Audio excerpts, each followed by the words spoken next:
தட்டை, சீடை, முறுக்கு, ரிப்பன் பக்கோடா, அதிரசம், என்ன வேணாலும் செய்யுங்க. ஒரே ஒரு 5 லிட்டர் இதய மந்த்ரா கடல் எண்ணெய் பேக் ஒரு மாசம் முழுசுக்கும் அத்தனை சமையல் முடிச்சு விடலாம். இதய மந்த்ரா. காமராஜர் பிறந்த நாளை முன்னிட்டு அவரது சிலைக்கு மாலை அணிவித்து மரியாதை செய்தார் சீமான்.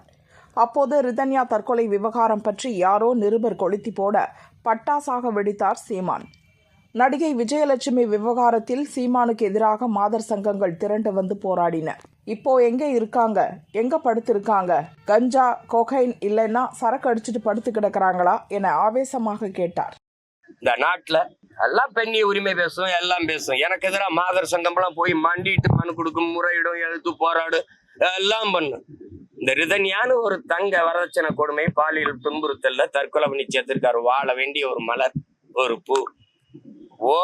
ஒருத்தர் பேசல. ஒரு அரசியல் இயக்கம், முற்போக்கு, பெண்ணிய உரிமை பேசின பெருமக்கள், பெரியாரின் பெரும் தொண்டர்கள், பெண்களுக்கு எல்லா உரிமையும் பெற்றுக் கொடுத்தவர்கள், வரதட்சணை வாங்கி துன்புறுத்தி ஒரு பெண்ணை, வாழ வேண்டும் என்று கனவோடு போன ஒரு பெண்ணை, அந்த வீட்டு பெண், உங்க வீட்டுல பெண் இல்லையா, உங்களுக்கு உடன் பிறந்தவர் இல்லையா, உன்னை பெற்றவள் தாய் இல்லையா, பெண் இல்லையா, அவள் என்ன மனநிலை இருந்தாலும் 60 நாள்ல தன் உயிரை மாய்த்து இறந்திருப்பாள். அந்த மனநிலை அவ தெரிஞ்சிருச்சு.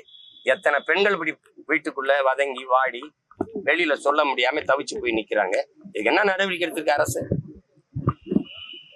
என்ன நடவடிக்கை எடுத்திருக்கு? அதுக்காக பேசிய மாதர் சங்கங்கள், மகளிர் அமைப்புகள், மனித உரிமை ஆர்வலர்கள், முற்போக்கு சிந்தனையாளர்கள், எழுத்தாளர்கள், பெண்ணியவாதிகள்லாம் எங்கே படுத்திருக்கிறீங்க? கொக்கைன் கஞ்சாதும் போட்டு படுத்திட்டீங்களா என்ன? இல்ல டாஸ்மார்க்ல சரக்கவையும் கட்சி படுத்திட்டீங்களா? என்ன உங்க பிரச்சனை? தேவைன்னா வாய் திறப்பிய, தேவையில்லைன்னா வாய் திறக்க மாட்டீங்க. மனித உரிமை ஆர்வலர்கள்லாம் எங்க?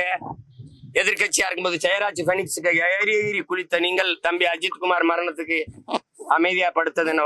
வாய்க்குள்ள செவிக்கால போட்டு ஓட்டிக்கிட்டு படுத்தது என்ன? எப்படி? ஏன் எல்லாம் தொடச்சேரிகிற காலம் வரும். என் தாத்தனுக்கு நான் மரியாதை இந்த கதை போட்டு நான் யோசிக்க போயவன் எவன் இந்த கதவை போட்டுனவன் கேட்டா மேலிட உத்தரவு. யாரா அந்த மேலிடம்? எவன்டா அந்த மேலிடம்? எவன் மேலிடம்? காமராஜுக்கு இங்க இருக்கிற கூட்டத்துக்கும் சம்பந்தம் இருக்கு. கதவை போட்டுறான்னு சொன்ன மேலிடத்துக்கு அவருக்கு என்னடா சம்பந்தம் இருக்கு? யாரா நீ? சீமானின் கருத்து பெண்கள் அமைப்பினரை கொந்தளிக்க வைத்துள்ளது. ரிதன்யாவுக்கு நீதி கிடைக்க நீங்கள் என்ன செய்தீர்கள் என கேள்வி கேட்டு ஜனநாயக மாதர் சங்கம் பதிலடி கொடுத்துள்ளது. பெண்களை பற்றி மிகவும் தரக்குறைவாக பேசிய சீமான் மீது கடுமையான பிரிவுகளின் கீழ் வழக்கு பதிவு செய்து நடவடிக்கை எடுக்க வேண்டும் என வலியுறுத்தி மாதர் சங்க நிர்வாகிகள் சென்னை போலீஸ் கமிஷனர் அலுவலகத்தில் புகார் கொடுத்தனர். பெண்கள் உரிமை பற்றி பேச 1% தகுதி கூட சீமானுக்கு கிடையாது, அவர் அவ்வளோ பெரிய ஆளும் கிடையாது என காரசாரமாக விளாசி தள்ளினர் மாதர் சங்கத்தினர்.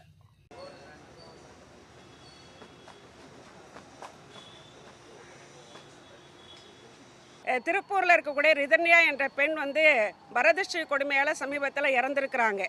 அந்த பெண்ணின் விஷயத்தை சொல்லி மிக மோசமாக அந்த பொண்ணு இறந்துருக்கு.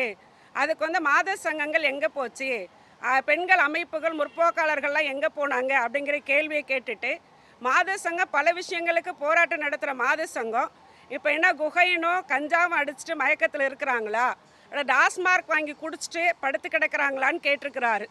மாதர் சங்கத்தை பற்றி அவர் என்ன நினச்சான்னு எங்களுக்கு தெரியலை. இதே இடத்துல சில ஆண்டுகளுக்கு முன்னாடி அவர் விஜயலட்சுமிங்கிற ஒரு பொண்ணை ஏமாத்தின போது ஒரு கம்ப்ளைண்ட்டை கமிஷனர் ஆஃபீஸ்க்கு முன்னாடி கொடுத்தோம். அதற்கு பிறகு பார்த்திங்கன்னா அரசியலில் தலைமை தாங்கிறதுக்கு ஆண்மகன் தான் வரணுங்கிற மாதிரி ஒரு பிற்போக்கான கருத்தை சொன்னார். அப்போயும் எங்களுடைய ஜனநாயக மாதர் சங்கத்துடைய அகில இந்திய தலைவர்களில் ஒருத்தராக இருக்கக்கூடிய வாசிகை அவர்கள் அதற்கு எதிர்த்து ஒரு செய்தியை கொடுத்தாங்க. இப்படி தொடர்ச்சியாக சீமான் அவர்கள் ஒரு அரசியல் கட்சியினுடைய, தமிழகத்தினுடைய ஒரு அரசியல் கட்சி தலைவர், பெண்கள் அவருடைய கட்சியிலும் பெண்கள் இருக்கிறாங்க, அதில் என்ன பாதுகாப்பு இருக்குன்னு எங்களுக்கு தெரியலை. ரிதன்யாவுக்காக மாதர் சங்கம் எங்கே போச்சுன்னு அவர் கேட்டதில் எங்களுக்கு சந்தோஷம்தான். பெண்கள் அமைப்புகள் போராடணும்னு அவர் சொன்னதில் தப்பு இல்லை. நாங்கள் எங்கே இருந்தோம்?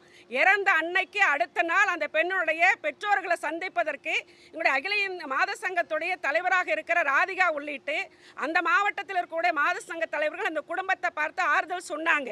அடுத்த நாள் ஒரு மிகப்பெரிய போராட்டத்தை நாங்கள் திருப்பூரில் நடத்தினோம். இது எல்லா சமூக வலைதளங்களும் வந்துக்கிட்டே இருக்கு அப்படிங்கிறதான்.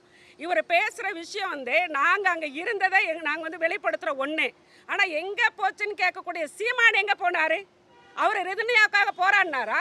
வரதட்சணை கொடுமைக்கு எதிராக அவர் குரல் கொடுத்தாரா? ஒரு பத்திரிக்கை செய்தி கொடுத்துருப்பாரா? அவர் வந்து அக்கறையோட பேசியிருந்தா பரவாயில்ல. மாத சங்கத்தையும் கஞ்சாவையும் கொகையும் குடிச்சிட்டு என்ன மயக்கத்தில் இருக்கிறாங்களா அப்படின்னு கேட்குற கேள்வி எல்லாம் ஒரு பிற்போக்குத்தனமான ஒரு ஆணாதிக்க சிந்தனை. அது வந்து தமிழ்நாட்டில் இருக்கக்கூடிய ஒட்டுமொத்த பெண்களையும் இழிவுபடுத்தக்கூடிய ஒரு விஷயமாக நாங்கள் பார்க்குறோம். அவதூறாக பேசின விஷயமாக நாங்கள் பார்க்குறோம். அதை வந்து வன்மையாக அனைத்து இந்திய ஜனநாயக மாத சங்கம் கண்டிக்கிறோங்கிறது தான். இங்கே இருக்கக்கூடிய கமிஷனர் ஆஃபீஸில் இருக்கக்கூடிய அதிகாரிகள், நம்முடைய ஆணையர் உள்பட இதில் கண்டிப்பாக அவர் மீது வழக்கு பதிவு பண்ணும். சீமான் அவர்களுடைய பேச்சை தொடர்ச்சியாக அனைத்து இந்திய ஜனநாயக மாத சங்கம் வன்மையாக கண்டிக்கிறோம். அவர் இன்னும் இன்றைய தினம் வட சென்னையில் ஒரு கண்டன ஆர்ப்பாட்டத்தை நடத்தி இருக்கிறோம். சீமான் ஒன்று அவ்வளோ பெரிய இவர் கிடையாது. அவருடைய பேச்சு இன்னைக்கு தமிழ்நாட்டு பெண்களை அவமரியாதையாக நடத்தியதாக நாங்கள் கருதுகிறோம். குறிப்பாக மாத சங்கத்தை தொடர்ந்து பேசுகிறார். பேசுவதற்கு எந்த விதமான 1% தகுதி கூட சீமானு கிடையாதுங்க. இதுதான் எங்களுடைய கருத்து.